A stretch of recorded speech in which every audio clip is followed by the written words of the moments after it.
तर शेगावच्या संत गजानन महाराजांच्या पालखीचं आज पंढरपूरकडे प्रस्थान होणार आहे।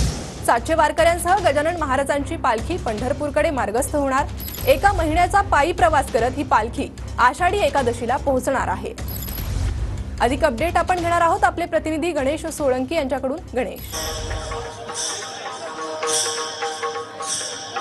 नक्कीच गजानन महाराजांची जी पालखी आहे आज 13 जूनला या ठिकाणावरून शेगावच्या गजानन महाराजांच्या मंदिरातील विठुरायाच्या भेटीला म्हणजे पंढरपूरला या ठिकाणी प्रवासाला सांगत आहे। जवळपास 700 वारकरी, 250 पाताळधारी आणि 200 टाळकरी आणि 200 सेवाधारी या पालखीचा लवाजण्यासाठी ही जी पालखी आहे पंढरपूरला या ठिकाणी निघताना आपल्याला दिसत आहे।